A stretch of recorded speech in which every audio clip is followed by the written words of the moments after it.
Hey guys, how are you? In this video, I am going to show you how you can install PyTorch in your local system and use it in your Jupyter Notebook.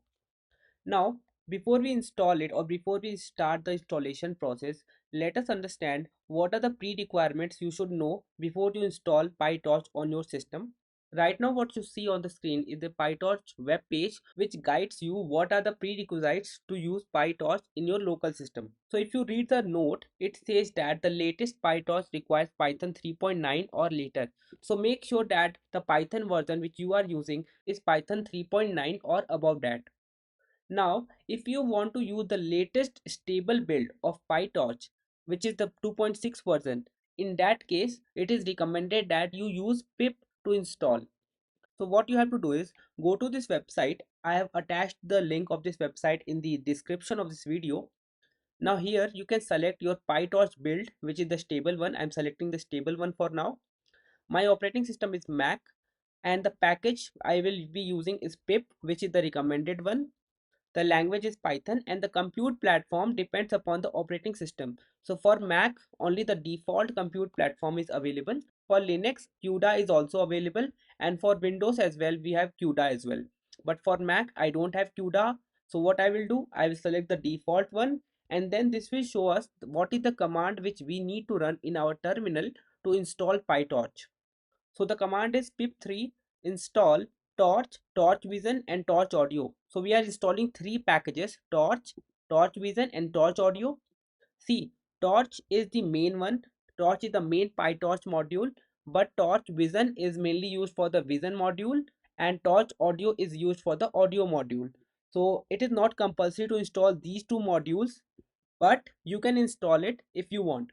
Now let us try to install all these three modules. So we need to copy this particular command and go back to our terminal. So I will use VS Code, and in the VS Code I have this terminal. What I can do is I can just paste this command and hit enter.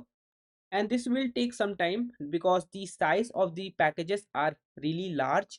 So it might take some time to download and install them. And also it has a lot of dependencies as well. Like you see, installing collected packages like mpmath, simpy, pillow, numpy. There are a lot of dependent modules on PyTorch. So those will also get installed. And we have got the message successfully installed these modules. So once it is successfully installed, let me clear the console and open a Jupyter Notebook to check its installation. So for that I can say Jupyter Notebook. I already have Jupyter installed, and if you want to know the process, you can check it on the I link. So I have this Jupyter Notebook. Let's create a new notebook. So I will click on new Python 3 and I have this notebook created. Now how you can check PyTorch is installed or not? Just type import torch and then run the code, and it will take some time. Do the importing, and if the import is successful, then yes, it is installed. So you see the import is successful. We have torch installed. Now you can check the version as well. Torch dot underscore underscore version underscore underscore. Run this code and you will see the version as 2.6.0. This is the latest version. Okay, also let me write a small code to create a tensor in PyTorch. So we can say torch dot rand. This rand function will create a random tensor, and we can give the dimensions like 5 comma 3, and then let us print x.